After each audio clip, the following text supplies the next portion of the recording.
वल्क़लम वमा यस्तून। नाज़रीन अस्सलामु अलैकुम वरहमतुल्लाहि वबरकातुहू। सीधी बात की ताज़ा तरीन खबरों में आप लोगों का इस्तकबाल है। आइए सबसे पहले आज की सुर्खियों पर नजर करते हैं। CJI पर लगे जिनसी इस्तेहसाल के इल्जाम पर जेटली ने कहा, यह अदलिया के साथ खड़े होने का वक्त है। हिंदू दहशतगर्द नहीं हो सकता। हिंदू मजहब और हिंदुत्व में बहुत बड़ा फर्क है। दिग्विजय सिंह का बयान। रोहित तिवारी के कत्ल में बीवी और 2 नौकर पुलिस हिरासत में। मुसलमानों से बोले वरुण गांधी, वोट नहीं दोगे तब भी मुझसे काम लेना, कोई दिक्कत नहीं। हमें अली भी चाहिए और बजरंगबली भी, लेकिन अनारकली नहीं। अब्दुल्ला आजिम का बयान। पशुपेश में फंसी रह गई कांग्रेस। बीजेपी ने दिल्ली की 4 सीटों के लिए उम्मीदवार के नामों का कर दिया ऐलान। कश्मीर CRPF जवान ने दिया खून तो बच्चे हामिला खातून, बच्चे की जान, तस्वीर हो रही है वायरल। बुलंदशहर तशद्दुद से पहले बजरंग दल कन्वीनर और मुल्जिम के बीच हुई थी फोन पर बात। SIT का बयान। काबिल एतराज बयान के पेश नजर जया पर्दा और अब्दुल्ला आजम के खिलाफ मुकदमा दर्ज। मोदी के वादे झूठे, कांग्रेस ही किसानों की सच्ची खैरखा। राहुल गांधी का बयान। नौजवान नए मौके से फायदा उठाकर बेहतर मुलाजिमतों के लिए कोशिश करें, पुलिस कमिश्नर का बयान। श्रीलंका धमाका, महलूकीन की तादाद 300 पहुंची। JDS के 4 कारकुनान बेहलाक। फिलिस्तीनी कब्रिस्तान पर यहूदी कॉलोनी तामीर करने का सिहनी मंसूबा तश अज़बाम। ईरानी तेल दरामद करने वाले ममालिक की सर पर अमरीकी पाबंदियों की तलवार। तराबलस में हंगामी हालत नाफिस, हलाकतों की तादाद 227 तक पहुंच गई। इसराइल से मुज़ाकरात तबाही, रामल्ला अथॉरिटी मुनाफकत तर करे, अवामी महाज का बयान। वज़ीर आज़म इमरान खान की सदर हसन रूहानी से मुलाकात, खित्ते की सूरत हाल पर बातचीत। श्रीलंका हलाक होने वालों में से 2 तुर्क शहरी भी शामिल। मैं तुर्की के मसीही शहरियों को ईस्टर की मुबारकबादी पेश करता हूं, सदर रजब तैयब एर्दोगान का बयान। नाज़रीन अस्सलामु अलैकुम वरहमतुल्लाहि वबरकातुहू। सीधी बात की ताज़ा तरीन खबरों में आप लोगों का इस्तकबाल है। मैं अंसार अजीज नदवी आज की खबरों की तफसीलात लेकर आप लोगों की खिदमत में हाजिर हूँ। नाज़रीन, तफसीलात में जाने से पहले आपको इत्तला कर दूं कि आज का प्राइम टाइम शाये हो चुका है। जो मिस्र के जालिम सीसी ने जो रेफरेंडम लाया है खुद को मजबूत बनाने के लिए, उसकी सारी तफसीलात मैंने देने की कोशिश की है। उसको ज़रूर देके दूसरों तक पहुँचाए। हमारे चैनल को सब्सक्राइब करना हरगिज़ ना भूलें। बहरकैफ नाज़रीन, चलिए चलते हैं आज की खबरों की तफसीलात की जानिब। पहली खबर नई दिल्ली से। मरकजी वजीर खजाना अरुण जेटली ने चीफ जस्टिस रंजन गोगोई पर लगाए गए एक जिनसी इस्तेहसाल के इल्जामात को बदकिस्मती करार दिया है। चीफ जस्टिस रंजन गोगोई के खिलाफ जिनसी इस्तेहसाल के इल्जाम के एक दिन बाद इतवार को जेटली ने अपने ब्लॉग में कहा, यह वक्त अदलिया के साथ खड़े होने का है। वजीर खजाना अरुण जेटली ने ब्लॉग में कहा कि सुप्रीम कोर्ट की चीफ के खिलाफ कमजोर इल्जामात की हिमायत करके चीफ जस्टिस के इदारे को मुतजलजल करने की कोशिश करने वाले ऐसे लोगों का काम रुकावटें खड़ी करना है। उन्होंने ऐसे लोगों को इंस्टीट्यूशनल डिस्ट्रप्शन बताते हुए कहा कि मुल्क के चीफ जस्टिस के खिलाफ जो लोग झूठ फैला रहे हैं उनके खिलाफ मुनासिब कार्रवाई होनी चाहिए। अब खबर भोपाल से। भोपाल लोकसभा सीट से इंतखाबी मैदान में उतरे सीनियर कांग्रेस लीडर दिग्विजय सिंह ने कहा कि हिंदू लोग कभी दहशतगर्द नहीं हो सकते। एक न्यूज चैनल को दिए अपने इंटरव्यू में कांग्रेस लीडर ने कहा कि दहशतगर्दी हिंदू मजहब की फितरत ही नहीं है। मध्य प्रदेश के 2 बार वजीर आला रहे दिग्विजय सिंह ने बीजेपी के इस इल्जाम को मुस्तरद किया है कि उन्होंने हिंदू दहशतगर्दी का लफ्ज वज़ा किया। उन्होंने कहा कि हिंदू मजहब और हिंदुत्व में बड़ा फर्क है। ये पूछे जाने पर कि आप दहशतगर्दी पर खामोश क्यों है, दिग्विजय सिंह ने जवाब दिया कि ऐसा नहीं है। मुझे लगता है कि पहले मैं ज्यादा बातें करता था। नर्मदा परिक्रमा करते हुए 6 महीने 10 दिन की मुद्दत में मैंने खुद को बदल लिया है। उन्होंने कहा कि अब मैं जरूर पढ़ने पर ही बोलता हूं, जरूरत पड़ने पर ही बोलता हूं।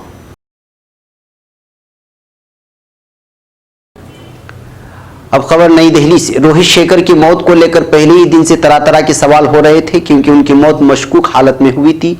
शक उस वक्त यकीन में बदल गया जब पोस्टमार्टम रिपोर्ट में यह आया कि उनकी मौत की वजह दिल का दौरा पड़ना नहीं था।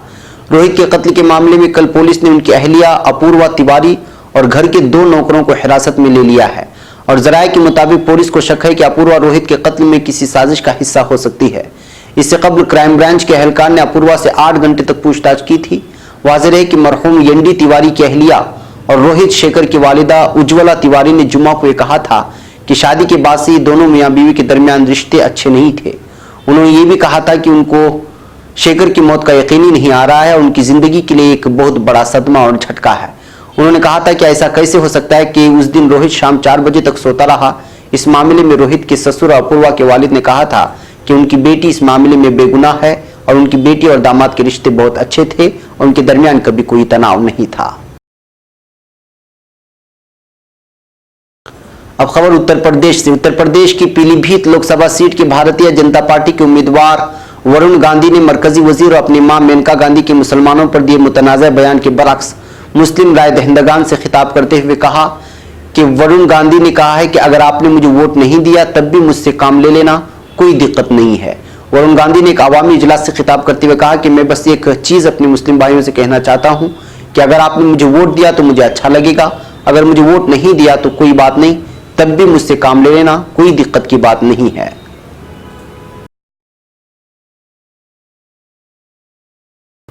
अब खबर उत्तर प्रदेश से। उत्तर प्रदेश की इंतखाबी जंग में मुतनाज़ा बयानात का सिलसिला जारी है। रामपुर से समाजवादी पार्टी के उम्मीदवार आजम खान के बाद अब उनके बेटे ने जयाप्रदा को लेकर मुबैना तौर पर मुतनाज़ा बयान दे दिया है।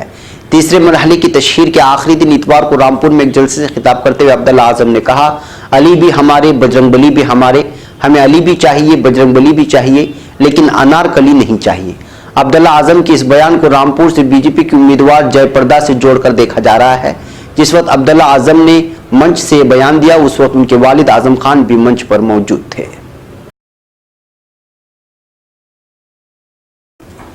अब खबर नई दिल्ली से। बीजेपी ने लोकसभा इंतखाबात के लिए दिल्ली की 4 सीटों पर उम्मीदवार का ऐलान कर दिया है। चांदनी चौक से डॉक्टर हर्षवर्धन, नॉर्थ ईस्ट से मनोज तिवारी, वेस्ट दिल्ली से परवेश वर्मा और साउथ दिल्ली से रमेश बदवी को उम्मीदवार बनाया गया है। इसके साथ ही पंजाब के अमृतसर, उत्तर प्रदेश की घोसी सीट के लिए भी उम्मीदवारों का ऐलान कर दिया गया। अमृतसर सीट पर उत्तर प्रदेश से बीजेपी के राज्यसभा रुकन हरदीप पुरी को टिकट दिया गया है। साल 2014 में अमृतसर सीट से अरुण जेटली ने इलेक्शन लड़ा था, लेकिन वो इलेक्शन हार गए थे। वहीं घोसी से मौजूदा मेंबर पार्लियामेंट हरि नारायण राजभर को दोबारा टिकट दिया गया है। अब खबर कश्मीर से। ड्यूटी के साथ इंसानियत का मजहब निभाने की एक बड़ी मिसाल senior reserve police force CRPF के जवान ने पेश की है, और वो भी कश्मीर में। यहाँ अक्सर खबरें पढ़ने और देखने में आती हैं कि हंगामे के दौरान सलामती दस्तों पर पत्थरबाजी की जाती है, लेकिन सीआरपीएफ के एक जवान ने सब कुछ भुलाकर अपनी इंसानियत का मजहब निभाया है। बच्चे को जन्म देने के लिए अस्पताल पहुंचे एक हामिला खातून की हालत अचानक बिगड़ गई थी। खातून की हालत को देखकर डॉक्टरों ने फौरी तौर पर खून की जरूरत बताई। खातून के घर वाले खून का इंतजाम करने में मसरूफ हो गए, लेकिन खातून की जान बचाने के लिए डॉक्टरों को जल्द अज जल्द खून की जरूरत थी। इसी दौरान किसी तरह से बात इलाके में मौजूद सीआरपीएफ तक पहुंच गई। खातून के ब्लड ग्रुप से मैच करते हुए ब्लड ग्रुप वाला सीआरपी जवान गोहल शैलेश अस्पताल पहुंच गया। उसने फौरन ही खून का अतिया किया। खून खातून को चढ़ाया गया है। खातून की हालत मामूल पर आती ही उसने एक बच्चे को जन्म दिया। अब खबर नई दिल्ली से। दिसंबर 2018 में उत्तर प्रदेश के बुलंदशहर में हुए तशद्दुद और पुलिस अफसर सबूत कुमार सिंह के कत्ल से पहले मुलजिमीन के आपस में बात हुई थी। इंडियन एक्सप्रेस की रिपोर्ट के मुताबिक बजरंग दल के कन्वीनर योगेश राज और दीगर मुलजिमीन ने बुलंदशहर तशद्दुद से पहले आपस में कई फोन कॉल किए थे और गाय की हड्डी के साथ सयाना में अपने लोगों को जमा होने को कहा था। उत्तर प्रदेश पुलिस की एसआईटी के जरिए दायर की गई चार्जशीट में बात कही गई है। ये चार्जशीट मार्च 2019 में दायर की गई है। चार्जशीट के मुताबिक मुलजिम सचिन अहलावत ने 3 दिसंबर को सुबह 8:55 बजे योगेश को 28 सेकंड की फोन कॉल की थी, जिसमें उसने महाव में मुबैना गोकशी के वाक़े की जानकारी दी। इस कॉल के दौरान योगेश की लोकेशन नया बस थी, जहां वो रहता है। सुबह 9 से 10:30 बजे तक योगेश और दूसरे मुलजिम आशीष चौहान, सतीश चंद्रा, सचिन जट, पवन, सत्येंद्र और विशाल त्यागी के दरमियान कई बार फोन पर बातचीत हुई। पहली कॉल रिसीव करने के 45 मिनट के अंदर ही योगेश की लोकेशन नया बस से बदलकर सयाना हो गई। चार्जशीट के मुताबिक वाज़ेह है कि गोकशी के वाक़े की खबर मुलजिम सचिन अहलावत ने बजरंग दल के कन्वीनर योगेश राज को दी थी। अब खबर रामपुर से। उत्तर प्रदेश के जिला रामपुर की इंतजामिया ने समाजवादी पार्टी एमएलए व आजम खान के बेटे अब्दुल्ला खान और बीजेपी उम्मीदवार जयाप्रदा के खिलाफ काबिल एतराज बयान देने के पादाश में मुकदमा दर्ज करने की हिदायत दी है। रामपुर से एसपी उम्मीदवार आजम के बेटे अब्दुल्ला आजम जयाप्रदा को अनारकली कहने और जयाप्रदा पर बीएसपी सुप्रीमो मायावती के खिलाफ नाशाइस्ता जबान इस्तेमाल करने के लिए मुकदमा दर्ज किया गया है। अब खबर बाराबंकी से। वजीर-ए-आज़म नरेंद्र मोदी पर झूठे वादे और आम आदमी को परेशान करने का इल्जाम लगाते हुए कांग्रेस सदर राहुल गांधी ने कहा है कि उनकी पार्टी किसानों और गरीब तबके के फलाह के लिए हर मुमकिन इकदाम करेगी। पार्टी के सीनियर लीडर पीएल पुन्नैया के बेटे और कांग्रेस के बाराबंकी से उम्मीदवार की हिमायत में मुनक्किदा रैली से खिताब करते हुए राहुल गांधी ने पीर को कहा कि बीजेपी गुज़िश्ता लोकसभा इंतखाबात में किए गए एक भी वादे को पूरा करने में नाकाम साबित हुई है। इस हुकूमत ने मुल्क के सिर्फ 15 लोगों का भला किया है, जबकि किसान, मजदूर और नौजवान पहले से ही परेशान हैं। अब खबर बेंगलुरु से। इतवार को ईस्टर के मौके पर श्रीलंका के चर्च और 5 स्टार होटलों में हुए सिलसिलावार बम धमाकों में अब तक तकरीबन 300 से जायद लोगों की मौत हो चुकी है। महलूकीन में 4 जेडीएस कारकुन भी शामिल हैं। इसके अलावा जेडीएस के दीगर 3 कारकुनान लापता हैं। कर्नाटक के वजीर आला और जेडीएस सरबराह एचडी कुमारस्वामी ने इस बात की जानकारी अपनी ट्विटर पर दी है। काबिल गौर है कि इन धमाकों में 500 से जायद लोग जख्मी हुए हैं। कुमारस्वामी ने अपने ट्वीट पर पार्टी कारकुनान के ताल्लुक से लिखा है कि कोलंबो हमले में मारे गए अपने लोगों के बारे में सुनकर मुझे बेहद अफसोस हुआ है। हमारे 7 कारकुनान में से 4 की मौत हो चुकी है, जबकि 3 दीगर लापता हैं। मरने वालों के नाम यम लक्ष्मी नारायण, लक्ष्मण गौड़ा रमेश, यम रंगप्पा और केजी हनुमंता रायप्पा है।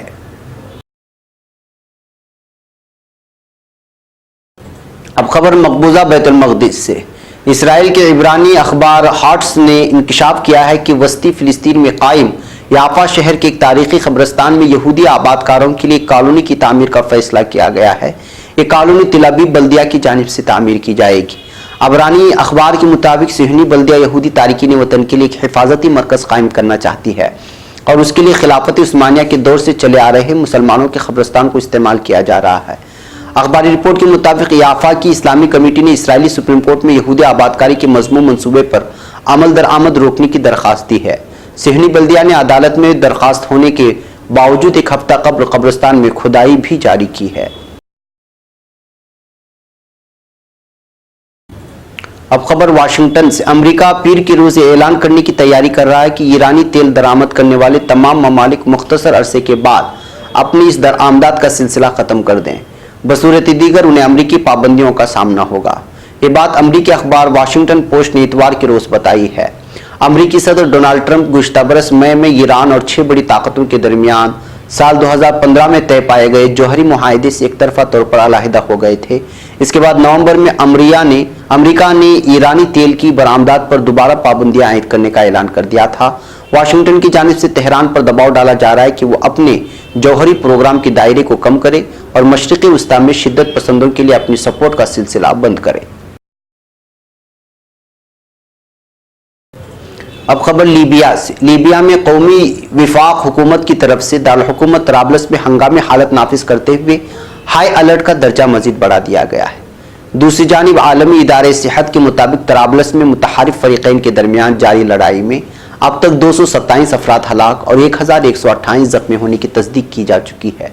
एक रिपोर्ट के मुताबिक इतवार के रोज कौमी विफाकी हुकूमत की वजारत दाखिला ने दारुल हुकूमत तराबलस में हंगामी हालत के निफाज का ऐलान किया है।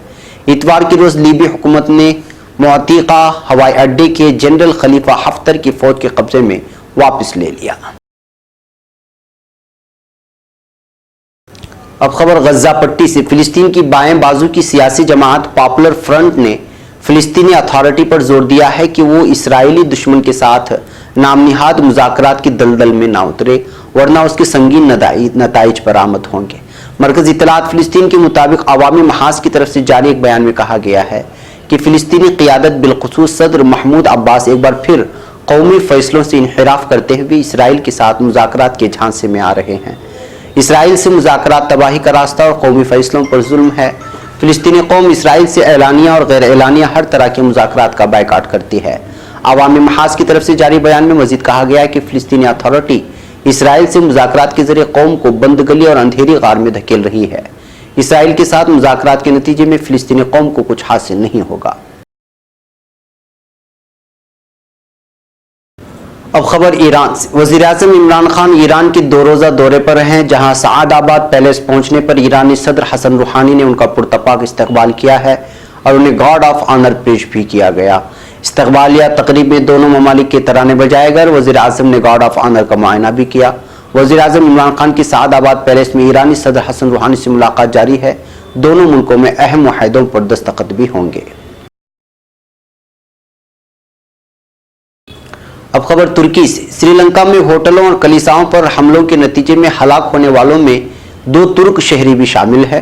सिफारती जराये से मौसूला मालूमात के मुताबिक श्रीलंका के हमलों में हलाक शुदगान में तुर्की के 2 शहरी जो इंजीनियर है वो भी शामिल है। वाज़ेह रहे कि सुबह के वक्त कल श्रीलंका के 3 कलीसियाओं और दारुल हुकूमत के 3 5 स्टार होटलों में बम धमाके किए गए थे, जिनके नतीजे में 200 से जायद अफराद हलाक और 500 के करीब जख्मी हुए हैं।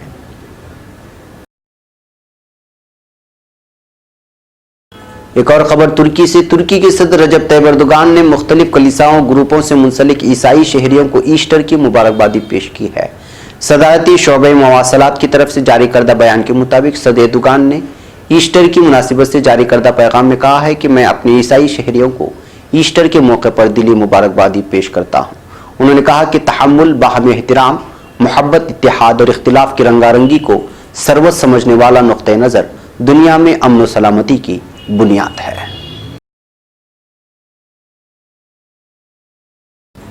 नाज़रीन, ये थी आज की ताज़ा तरीन खबरें। अगली ताज़ा तरीन खबरों के साथ फिर आपसे मुलाकात होगी। हमारी पूरी टीम को यहाँ पर इजाज़त दें। अस्सलामु अलैकुम व रहमतुल्लाहि व बरकातुहू।